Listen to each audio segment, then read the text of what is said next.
नरसिंह मेहता के पुत्र का ब्याह संबंध पक्का हुआ, बहुत बड़े घराने की बेटी से हो गया। अब बेटी के रिश्तेदारों ने आकर के जब उनके पिता से कहा कि अरे तुमने किससे अपने बेटी का ब्याह कर, नरसिंह मेहता के बेटा। अरे नरसिंह मेहता के यहाँ 3-3 दिन तक भोजन नहीं बनता है, तो तुम अपनी बेटी ब्याह रहे हो वहां पे। अब बेटी का पिता बोला अब क्या करें, अब तो ब्याह पक्का हो गया। तब एक चतुर व्यक्ति ने बेटी के पिता से कहा, बोले काम करो, आप नरसिंह मेहता को पत्र लिख करके ये भेज दो कि ऐसी बारात होनी चाहिए तो हम ब्याह करेंगे, नहीं तो हम नहीं करेंगे। बोले क्या लिखे? बोले उसमें 10 हाथी लिख दो, इतने घोड़े लिख दो, इतने बैंड बाजे लिख दो, इतने बाराती लिख दो, इतने घराती लिख दो, आदि आदि सब बातें लिखते चले जाओ। इतना महंगा बारात का रूपरेखा बना करके भेजो कि नरसिंह मेहता खुद ही मना कर दे कि मैं ब्याह नहीं कर पाऊंगा। और उस चतुर व्यक्ति ने पूरा पत्र लिखवाया, इतने हाथी, इतने घोड़े, इतने ऊंट, इतने बैंड बाजे, इतने नगाड़े वाले, इतने ये, और ये भी लिखा कि हर बाराती के गले में नवलखा का हार होना चाहिए। नरसिंह मेहता बेचारे कहां हार देखे उन्होंने, और वो भी हर बाराती के गले में। अब पत्र लिख करके और ऊपर लिख दिया जय श्री कृष्ण, भेज दिया। पत्र देने वाला पत्र लेकर के आया, नरसिंह मेहता के पास पत्र दिया, बोले मेहता जी आपका पत्र आया है।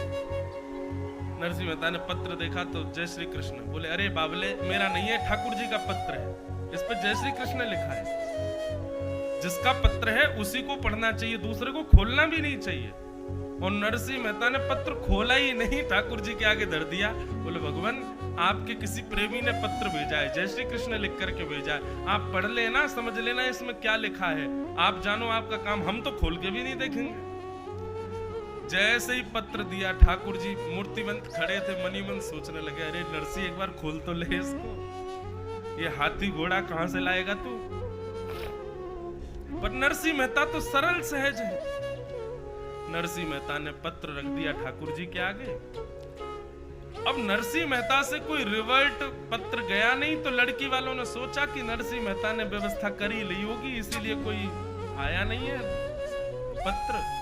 उन्होंने भी ब्याह की व्यवस्था कर ली। नरसिंह मेहता बेचारे पतली दुबली सी घोड़ी ले आए, 4 बाराती ले आए, बेटा को लेकर के चल दिए। ठाकुर जी मन में विचार करने लगे, बोले आज नरसिंह मेहता की नाक कट जाएगी, और पत्र हमारे चरणों में छोड़ दिया है तो मतलब जिम्मेवारी अब हमारी है।